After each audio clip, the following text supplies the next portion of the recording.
Assalamualaikum warahmatullahi wabarakatuh. Halo teman-teman, perkenalkan nama saya Cindy Marcella Sugianto dari Prodi Bimbingan Konseling Pendidikan Islam, Fakultas Ilmu Keguruan dan Tarbiyah, Universitas Pelita Bangsa. Nah, kali ini saya akan menjelaskan materi mengenai salah satu fenomena yang cukup sering kita alami di era digital ini, yaitu Zoom fatigue. Kita akan membahas apa itu Zoom fatigue, siapa saja yang bisa mengalaminya, penyebabnya, serta bagaimana pandangan Islam terhadap kondisi ini. Nah, apa sih Zoom fatigue itu?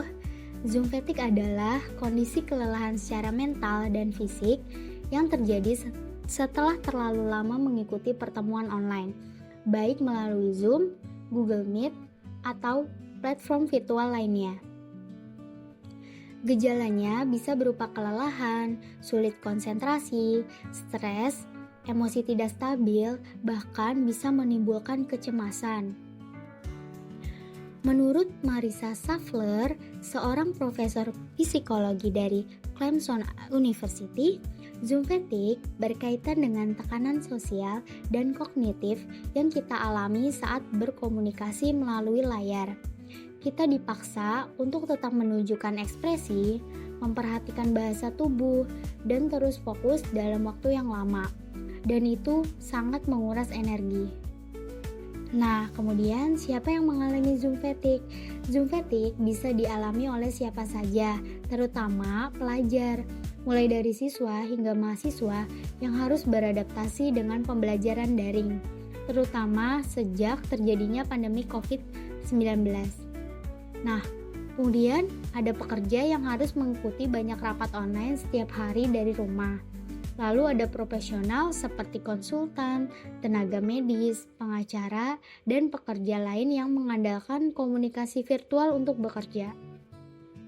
Nah, mengapa sih Zoom fatigue itu terjadi? Nah, ada beberapa penyebab utama Zoom fatigue itu bisa terjadi. Di antaranya, beban kognitif yang tinggi. Nah, otak bekerja lebih keras untuk memproses isyarat nonverbal seperti bahasa tubuh, ekspresi wajah yang tidak sejelas pada interaksi langsung. Kemudian, kurangnya jeda. Nah, seringkali rapat atau kelas online dilakukan terus-menerus tanpa jeda istirahat. Kemudian, multitasking.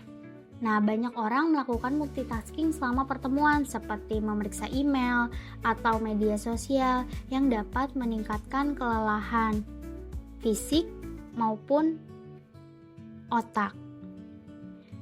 Nah, kapan sih Zoom fatigue itu mulai dirasakan? Nah, Zoom fatigue mulai dirasakan secara luas saat pandemi COVID-19 di awal tahun 2020. Saat itu hampir seluruh aktivitas sekolah, kuliah, pekerjaan, bahkan ibadah dilakukan secara daring. Hingga saat ini, meskipun pandemi sudah mereda, sistem hybrid dan online masih banyak digunakan dan fenomena ini pun tetap dirasakan. Nah, kemudian di mana sih Zoom fatigue terjadi?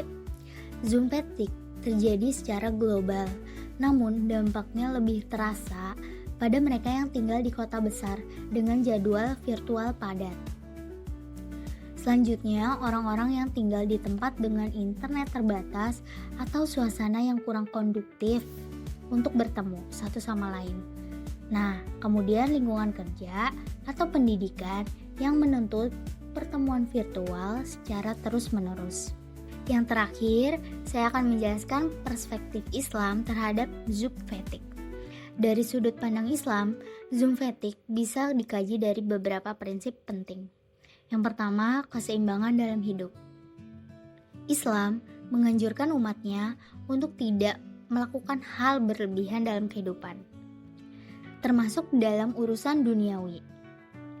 Nah, kelelahan yang disebabkan oleh Zoom fatigue dapat mengganggu keseimbangan ini. Nah, dalam Quran Surat Al-Baqarah ayat 286, Allah berfirman, "Kami tidak membebani seseorang melainkan sesuai dengan kesanggupannya." Dalam firman ini, menunjukkan bahwa Islam mendorong umatnya untuk tidak membebani diri dengan hal-hal yang berlebihan. Kemudian, menjaga kesehatan fisik dan mental. Dalam hadis riwayat Bukhari dan Muslim, mengatakan, sesungguhnya tubuhmu memiliki hak atasmu. Nah, dari hadis ini menunjukkan pentingnya menjaga diri, termasuk dari kelelahan karena rutinitas daring yang berlebihan. Kemudian, selanjutnya interaksi sosial yang sehat. Rasulullah Shallallahu Alaihi Wasallam bersabda, sebaik-baik manusia adalah yang paling bermanfaat bagi orang lain. Nah, dari hadis ini, interaksi langsung tetap penting untuk menjaga hubungan sosial yang sehat. Selanjutnya, waktu untuk ibadah dan refleksi. Dalam Quran Surat Ar-Rod ayat 28, yang artinya, hanya dengan mengingat Allah, hati menjadi tenang. Dalam firman ini, menjelaskan bahwa mengambil waktu untuk beribadah dan merenung dapat membantu mengurangi stres dan kelelahan mental. Yang terakhir, mencari solusi dan adaptasi. Dalam Quran Surat Ar-Rod ayat 11, yang artinya, sesungguhnya Allah tidak akan mengubah keadaan suatu kaum sampai mereka mengubah keadaan yang ada pada diri mereka sendiri. Dalam firman ini, menunjukkan bahwa kita memiliki tanggung jawab untuk mengubah situasi kita agar bisa menjadi lebih baik. Jadi, Zoom fatigue adalah kondisi nyata yang berdampak pada banyak orang. Namun, dengan pemahaman yang tepat, pengelolaan waktu yang baik, serta nilai-nilai Islam yang kita terapkan dalam kehidupan sehari-hari, kita bisa mengatasinya. Mari kita jaga keseimbangan hidup, kesehatan mental, dan tetap bijak dalam menggunakan teknologi. Sekian penjelasan materi dari saya. Apabila ada kesalahan mohon dimaafkan. Wassalamualaikum warahmatullahi wabarakatuh. Sekian penjelasan materi dari saya kali ini. Saya ucapkan terima kasih. Wassalamualaikum warahmatullahi wabarakatuh.